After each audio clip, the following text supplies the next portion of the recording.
Overall standings in this fifth duel in the pool, the U.S. has more than doubled up the 65.5 point total for Europe. The duel long clinched, but still some good racing left as we got the men's 50 free set for you.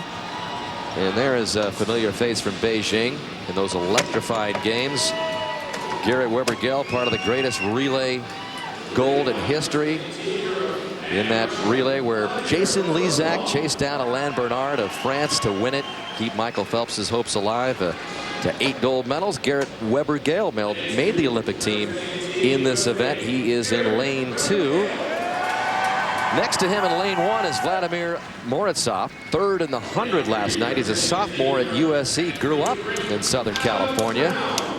And there is Garrett Weber-Gell in lane 2, still chasing another Olympic berth in London at age 26. Adam Brown from Great Britain, lane 3, fifth last night and at the European Championships last week. Matt Grievers having himself quite a duel in the pool, 3 for 3 so far. 6'8" he stands, and he's next to another tall guy in Poland's Konrad Cherniak, who's 6'7", and he was the European champion last week. Jimmy Fegan, an up-and-comer for the United States, 22 years old, 6th in the 100 freestyle last night, but he's better at this shorter distance. Lane 7 is Christian Takas of Hungary, 7th in the 100 free last night. And in lane 8, it's Nick Brunelli, the former world record holder in this event. Turns 30 years old tomorrow, Brunelli in lane 8. So what about Garrett Weber-Gell, Rowdy, and the rest of the field here? This is another tight bunch here. It's sort of like the 100 freestyle. Now, you don't have Ricky Behrens, who won the 100 freestyle, but across the board, any one of these guys could win. Weber-Gell, second from the top, 2 lengths of the pool in the men's 50. Nick Brunelli had a good start right below us in lane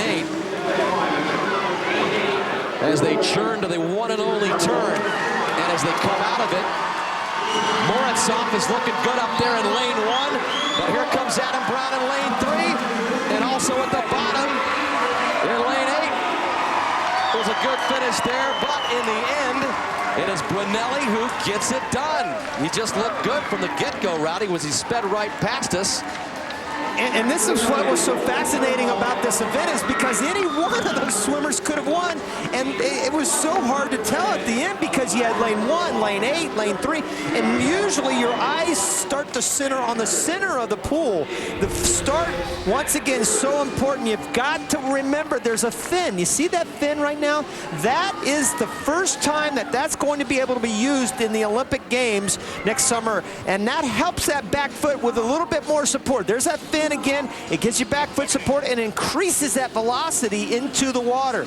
And then the finish. Look at Nick Brunelli. Keep your eyes on him. But damn, look how hard it was to see who was in the lead here. All the way across the board, you could see that any one of them had a chance to win. And only about 0.6 of a second separated the top 8 swimmers. And 1/100th separated lane 8 at the bottom and lane 1 at the top. That's about as tough a call as you'll find in the sport, right? Brunelli wins it, Morozov second, and Grievers, continuing to have a fine meet, was third.